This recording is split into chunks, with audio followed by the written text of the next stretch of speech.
Welcome to the Real News Network. I'm Jessica Devereaux in Baltimore. On Friday, presidential candidate Bernie Sanders' campaign threatened to take the Democratic National Committee to federal court if the party organization does not restore its access to a crucial voter database. This threat came after the DNC suspended the campaign for allegedly exploiting a software glitch that allows Sanders' team to improperly access confidential voter information collected by Hillary Clinton's campaign. Now joining us to help us add some context to this story is our guest, Doug Henwood. Doug is the founder of the Left Business Observer and the author of the recently released book, My Turn, Hillary Clinton Targets the Presidency. Thanks for joining us, Doug. Thanks for having me. So, Doug, let's get into the inner workings of the DNC. A major figure in this story is chairwoman of the DNC, Florida Congresswoman Debbie Wasserman-Schultz. The Sanders campaign has come out saying that they believe that the DNC has stacked the deck against Sanders in favor of Clinton. Is there truth to that? Well, I think there's certainly a lot of reason to be suspicious. Schultz was or Wasserman-Schultz was the co-chair of Hillary's campaign in 2008. She spoke earlier this year very much in Hillary's favor, which is something that the party chair shouldn't be doing. And then, of course, there's the scheduling the debates, scheduling very few of them compared to there were over 20, I believe, in 2008, or maybe even more than that. Probably too many. But that was one of the reasons, people say, that Obama was able to break through into the public consciousness was because there were enough debates. The Hillary people probably remember that lesson. So they scheduled just a handful of debates, and some of them at very odd times. The next one is at Saturday night at 8 p.m. opposite an NFL game. I mean, that's just not a very prime time for watching a political debate. So you'd almost think that the number and the timing of these debates was a deliberate way to make the front runner's job a little easier.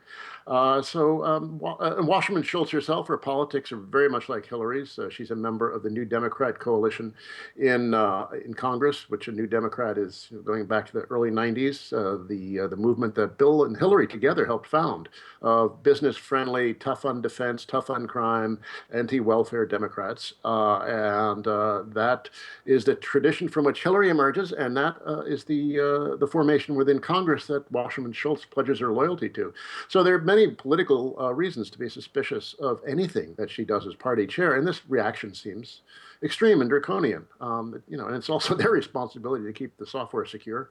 I think they're probably also a little embarrassed that they aren't able to do that. But I think the Sanders people have every reason to be suspicious. Okay, let's talk more about the interest behind the DNC. Who are its members and what industries support them?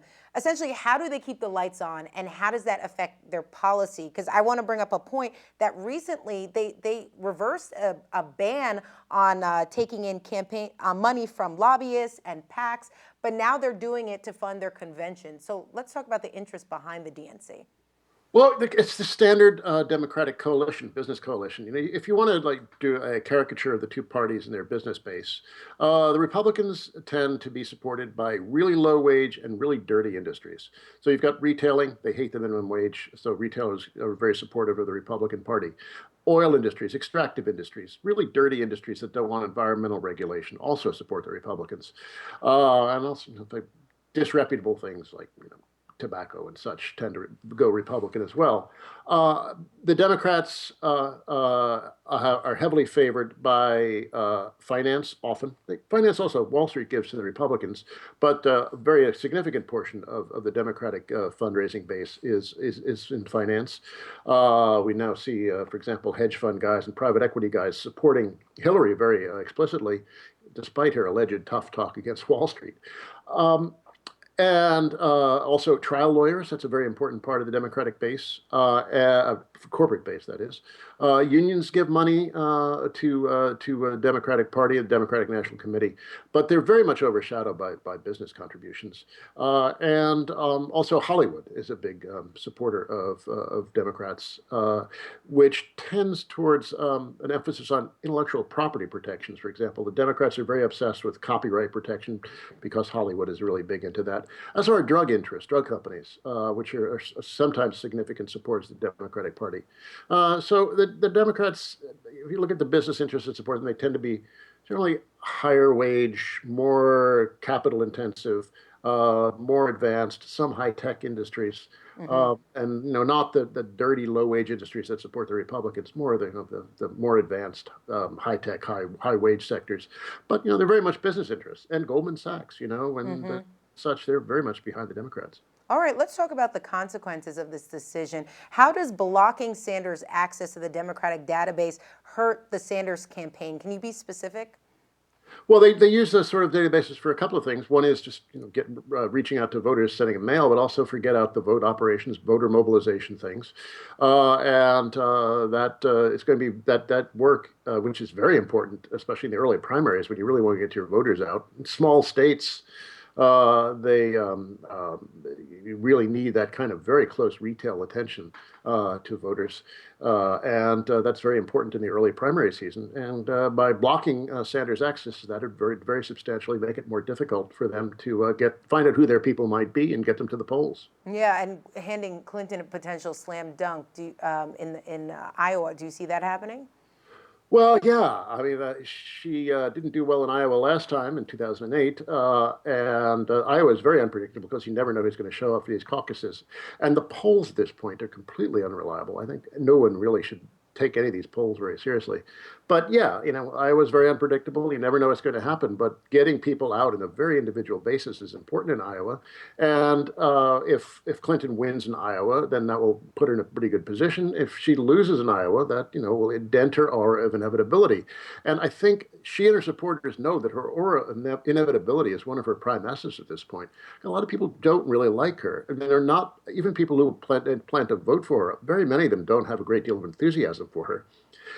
It's not like Sanders. Sanders may be behind in the polls, but his people really, really like him.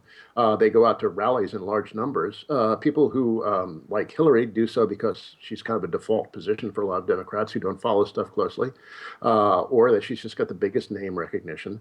But if she's faced any kind of retail campaigning challenge or debating challenge, then she could always wobble, and that once she starts losing the aura of inevitability, she's lost one of her great assets. And then, as time goes on, there are so many scandals that she has in her past, and they could emerge again. The email scandal could drop like a big bomb on her at some point. So there's just an awful lot of vulnerability, and they want to make sure that they can dispense with as many of those vulnerabilities as possible as we go into the primary season in a few months. All right, Doug Henwood, you can hear more and read more about those vulnerabilities in his new book titled My Turn, Hillary Clinton Targets the Presidency. Thank you so much for joining us, Doug. You're welcome. And thank you for joining us on The Real News. Just as a reminder, we're in the midst of our end of the year fundraising campaign, so please donate to the campaign. We can't make The Real News without you. Thanks for watching.